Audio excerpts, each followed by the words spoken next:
Hello friends, welcome to our channel. दोस्तों, हमारे द्वारा शुरू की गई एंशिएंट हिस्ट्री की सीरीज की ये 6th वीडियो है, जिसमें मैं आपको जैनिज़्म के बारे में बताऊंगा। तो अगर आपने इससे पहले की अन्य वीडियोस को नहीं देखा है तो पहले उन्हें ज़रूर देखें, और अगर वीडियोस हेल्पफुल लगें तो उन्हें शेयर ज़रूर करें और हमारे चैनल को सब्सक्राइब ज़रूर करें।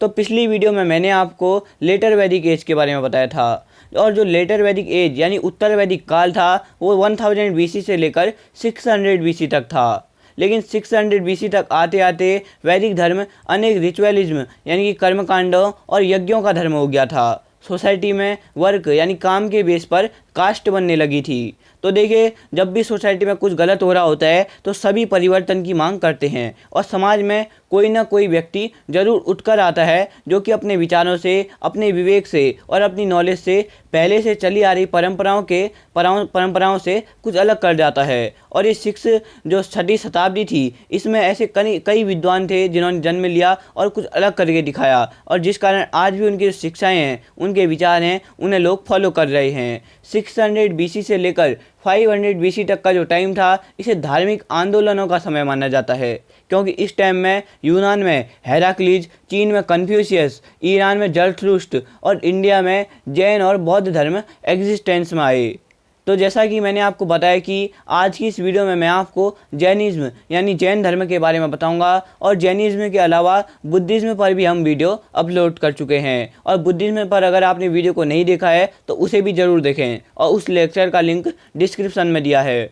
तो जैन वर्ड संस्कृत का वर्ड है, जिसका मतलब होता है विजेता, यानी जिन्होंने अपनी इंद्रियों यानी कि आँख, कान, नाक, त्वचा और जीभ को अपने वश में कर लिया है, उन्हें जीत लिया है, यानी उन पर अपना काबू कर लिया है, वही जैन है। माना जाता है कि जो जैनिज्म की शुरुआत थी वो ऋषभदेव ने की थी, लेकिन जैन धर्म के लोगों के बीच, जो जैन धर्म था, इसे लोगों के बीच फेमस महावीर स्वामी ने किया था। और जैन धार्मिक विचारों के अनुसार, जो उनके अकॉर्डिंग, जो जैनों के 24 तीर्थंकर थे, टोटल 24 तीर्थंकर थे जैन धर्म में, और जैनों के जो फर्स्ट तीर्थंकर थे वे ऋषभदेव थे, और जो 22वें तीर्थंकर थे अरिस्टनेम, इन दोनों को ऋग्वेद में भी मेंशन किया है। जो महावीर स्वामी थे ये 24वें और लास्ट तीर्थंकर थे, लेकिन इन्हें वास्तविक तीर्थंकर भी इन्हें ही माना जाता है, क्योंकि लोगों के बीच सबसे ज़्यादा जैन धर्म को फेमस इन्हीं ने किया था। इनके बारे में भी आपको पता होना चाहिए, और इनसे जुड़े क्वेश्चन भी अक्सर पूछे जाते हैं। तो महावीर स्वामी के बचपन का नाम वर्धमान था, इसलिए बहुत सी जगहों में इनका नाम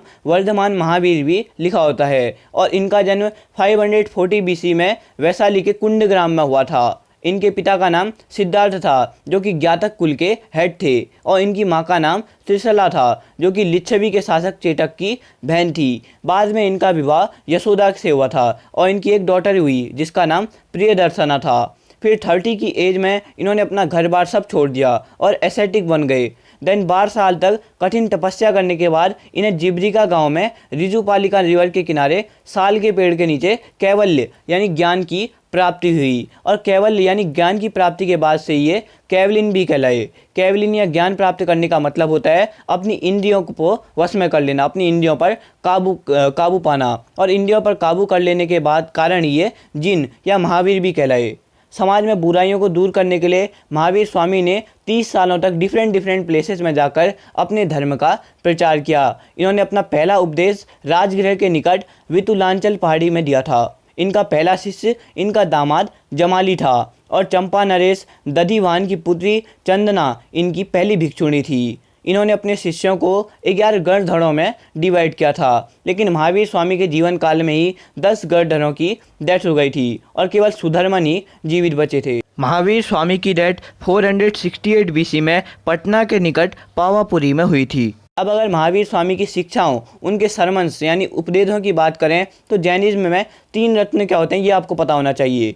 तो देखिए, राइट नॉलेज यानी कि सम्यक ज्ञान, राइट फेथ यानी सम्यक दर्शन, और राइट एक्शन यानी सम्यक आचरण जैनिज्म में त्रिरत्न है। सम्यक ज्ञान का मतलब होता है उपयुक्त बातों को ठीक से समझना। सम्यक दर्शन का मतलब होता है उपयुक्त बातों में फेथ यानी विश्वास करना, और सम्यक आचरण का मतलब होता है उचित काम करना यानी सही काम करना। और इसके अलावा महावीर स्वामी ने अच्छे बिहेवियर और अच्छे एक्शन के लिए 5 डॉक्ट्राइन यानी महाव्रतों का पालन करने का उपदेश दिया था। और वो 5 महाव्रत हैं। सबसे फर्स्ट है अहिंसा, यानी कि दूसरे एनिमल्स को ना मारना। दूसरा महाव्रत है सत्य, यानी कि सच सच बोलना। और जो थर्ड पाथ है वो है, यानी महाव्रत है वो है अस्तेय, यानी चोरी ना करना। फोर्थ है अपरिग्रह, यानी मनी और प्रॉपर्टी को कलेक्ट ना करना। और लास्ट है ब्रह्मचर्य, यानी अपनी इंद्रियों को वश में करना। महावीर स्वामी ने अपने सभी उपदेश प्राकृत भाषा में दिए थे।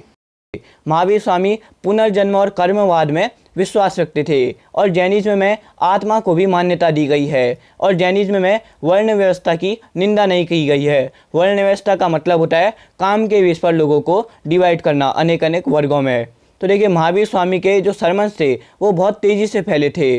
और इन्होंने महावीर स्वामी ने के बाद जो नॉर्मल लोग तो थे उन्होंने तो अपना ही था जैनिज्म को। उसके साथ ही राजाओं और महाराजाओं ने भी, जैसे कि उदयन, चंद्रगुप्त मौर्य, खारवेल, राष्ट्रकूट राजाओं आदि ने भी जैनिज्म को अपनाया था। अप्रॉक्स 300 BC में मगध में भीषण अकाल पड़ा, जिसके कारण जो जैन मुनि भद्रबाहु थे वे अपने डिसिपल्स यानी अपने अनुयायियों के साथ कर्नाटक चले गए। और कुछ बचे हुए जो डिसिपल्स थे वो जैन मुनि स्थूलभद्र के साथ मगध में ही रहे। तो फिर जब भद्रबाहु वापस मगध लौटे तो मगध के जो साधु थे उनसे उनका मतभेद हो गया, जिसके बाद जैनिज्म 2 पार्ट में डिवाइड हो गया, श्वेतांबर और दिगंबर। तो देखिए, जो स्थूलभद्र थे उनके अनुयायी थे जो वो श्वेतांबर कहलाए, और भद्रबाहु के अनुयायी दिगंबर कहलाए। जो श्वेतांबर हैं, श्वेतांबर कम्युनिटी के मुनि होते हैं वो सफ़ेद कपड़े पहनते हैं, और जो दिगंबर कम्युनिटी के मुनि होते हैं वे वस्त्र नहीं पहनते हैं। श्वेतांबर और दिगंबर जो कम्युनिटी हैं इनमें कुछ डिफरेंस हैं, वो भी आपको पता होने चाहिए। जो श्वेतांबर है वो मानते हैं कि महावीर स्वामी विवाहित थे, लेकिन जो दिगंबर हैं वे मानते हैं कि वे विवाहित नहीं थे। श्वेतांबरों के अनुसार जैनिज्म में जो 19वें तीर्थंकर थे वे कोई पुरुष नहीं, स्त्री थे, जबकि दिगंबरों के अनुसार जो 19वें तीर्थंकर थे वे पुरुष थे। अगर आप जैनिज्म के प्रचार की बात करें तो महावीर स्वामी के समय ही जैनिज्म का सबसे ज़्यादा प्रचार हुआ, इसी कारण उन्हें ही जैनिज्म का वास्तविक संस्थापक माना जाता है। महावीर स्वामी के समय बिंबिसार, अजातशत्रु, उदयन, चेटक और ये सभी जैन धर्म के अनुयायी थे। और गंग वंश के राजा राजमल चतुर्थ के मंत्री और सेनापति जो थे चामुंडराय, इन्होंने 974 AD में कर्नाटक के श्रवणबेलगोला में एक मूर्ति बनवाई थी, बाहुबली की मूर्ति बनवाई थी, और उस मूर्ति को ही गोमतेश्वर की मूर्ति भी कहा जाता है। जैन धर्म के प्रचार करने के लिए, उसे स्प्रेड करने के लिए काउंसिल की गई, जो कि काफ़ी इम्पोर्टेंट है। तो जो पहली जैनिज्म काउंसिल थी वो 300 BC में पाटलिपुत्र में हुई थी, जिसकी अध्यक्षता स्थूलभद्र ने की थी। दूसरी जैनिज्म काउंसिल वल्लभी में, जो कि गुजरात में है, वहाँ हुई, और इसकी अध्यक्षता श्रवण ने की थी। जैन तीर्थंकर हैं, 24 तीर्थंकर हैं, इनकी जो जीवनी है वो भद्रबाहु द्वारा लिखी गई रचित एक कल्पसूत्र पुस्तक में है। तो दोस्तों, मैं उम्मीद करता हूँ कि आपको जैनिज्म समझ में आया होगा। तो दोस्तों, अगर आपको ये वीडियो हेल्पफुल लगती है, नॉलेजेबल लगती है, तो इस वीडियो को ज़्यादा से ज़्यादा लोगों के साथ शेयर करें। और अगर आपको ये वीडियो हेल्पफुल लगती है तो हमारे चैनल को भी ज़रूर सब्सक्राइब करें। और अगर आप किसी अन्य टॉपिक पर वीडियो चाहते हैं तो हमें कमेंट करके ज़रूर बताएँ। धन्यवाद।